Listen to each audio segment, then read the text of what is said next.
Thank you very much, Mr Deputy Speaker. I'm grateful for the opportunity to hold this debate today on King's College Hospital and the post-COVID recovery.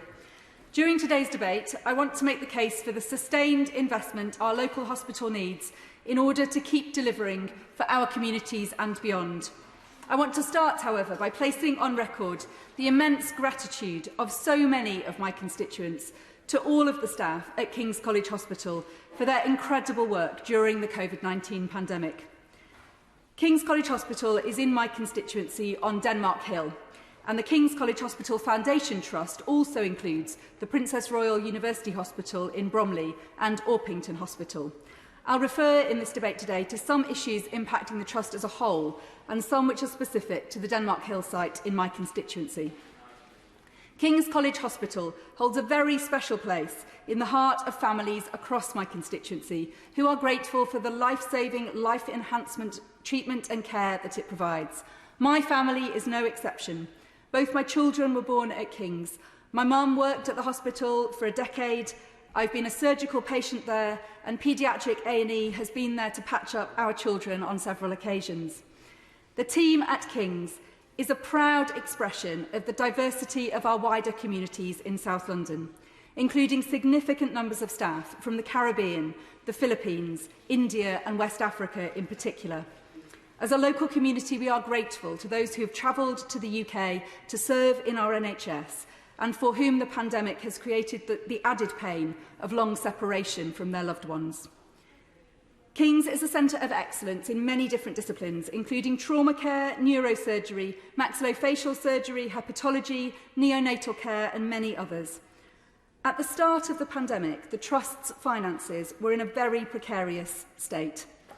Absorbing the Princess Royal University Hospital and Orpington Hospital into the Trust in 2014, following the closure of the South London Healthcare Trust, without an adequate funding settlement, had resulted in the Trust having the highest levels of debt of any hospital trust in the country, completely impossible for the Trust to address, despite punishing control targets bearing down on every single department. I had been making the case to ministers for many years prior to the pandemic that the only viable solution to King's finances was for the debt to be written off, and I was enormously relieved when the government finally announced this at the start of the pandemic. It made all the difference, allowing the staff team at King's to focus fully on doing what was necessary to get through the pandemic. And that work really was extraordinary. Between the start of the pandemic and the end of November, King's treated and discharged 6,871 patients who had tested positive for COVID-19. Sadly, during the same period, 1,285 patients who had a positive COVID-19 test passed away at King's. The second COVID-19 wave hit King's particularly hard. For example, on the 18th of December 2020, the Trust was treating 90 COVID-19 positive patients in its hospitals. Yet by the 11th of January 2021, this had risen to 776 patients, a nearly nine-fold increase in just over 3 weeks. Despite these intense pressures, the care and commitment of the staff at King's ensured some of the best COVID-19 patient outcomes anywhere in the country.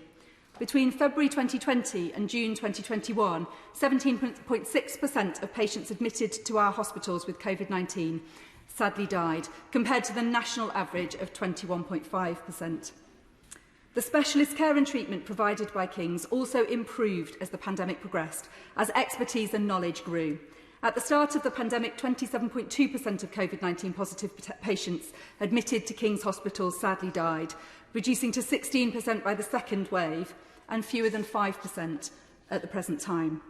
King's also continues to help support the wider national COVID-19 response, including through research, with teams currently running over 55 COVID-19 active research studies, placing King's in the top 5 sites in the UK for research studies undertaken. Over 5,000 patients have participated in COVID-19 research at King's, and its teams have published 169 COVID-19 research papers.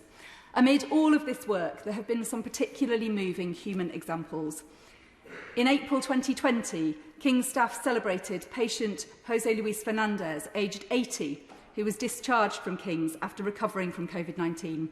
José Luis, a grandfather of 5 from Sidcup, was admitted to hospital on the 15th of March 2020, where he tested positive for COVID-19. Jose Luis's daughter, Natasha, said, "Dad's recovery has been nothing short of miraculous. At one point, we didn't know if he'd be able to walk or talk again, yet he's back on his feet. So many people at King's were instrumental in my dad's recovery. We can never thank them enough." Emmanuel Boateng had an extraordinary start to life. Born 3 months premature, Emmanuel fought off life-threatening infection before becoming King's youngest survivor of COVID-19. Emmanuel was due on the 27th of April 2020, but he arrived unexpectedly on the 30th of January at King's after his mother Evelyn went into premature labour. He spent time in the neonatal intensive care unit before being discharged, but just a week later, Emmanuel was back in King's with COVID-19 fighting for his life. Emmanuel is King's youngest survivor of COVID-19, so when it was finally time for him to go home on the 27th of April 2020, his original due date, he received a round of applause from staff as he left the ward. In December 2020, King's became one of the first 50 hubs to begin vaccinating people against COVID-19 at the start of the biggest immunisation programme in history.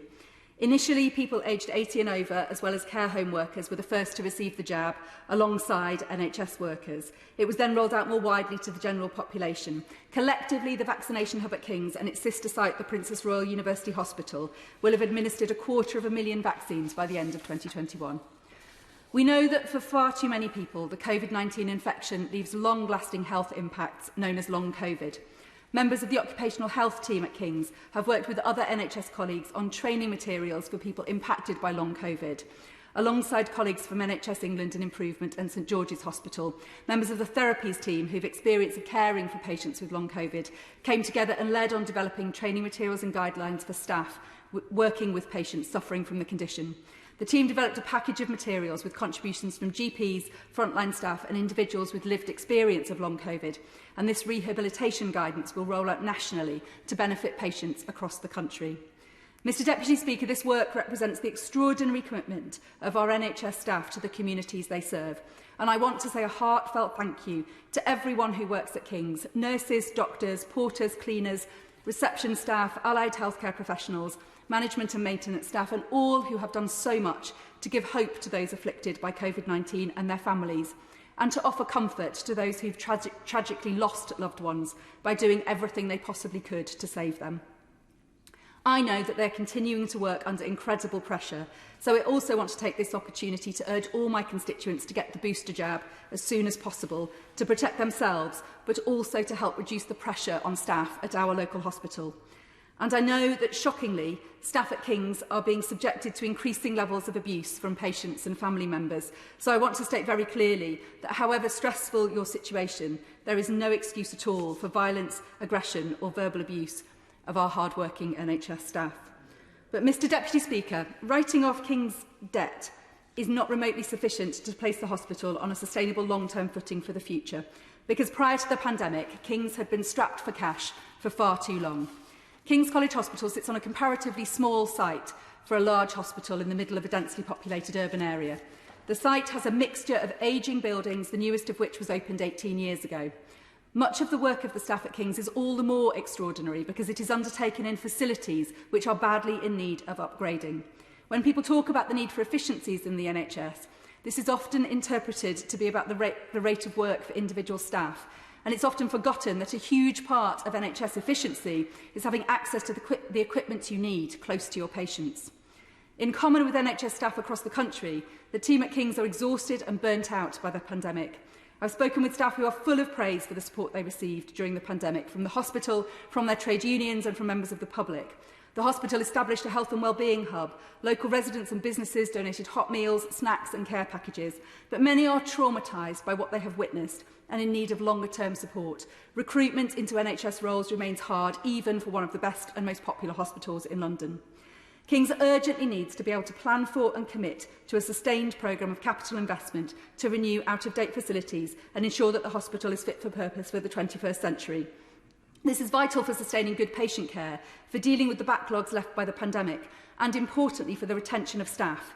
Specialist clinicians at King's are amongst the best in the world. They are committed to the NHS, but they are also committed to scientific advancement within their areas of specialism, and they can work anywhere in the world. In order to retain the best clinicians and scientists at King's, they need to be provided with the equipment, facilities and working environment to do their work to the best of their ability.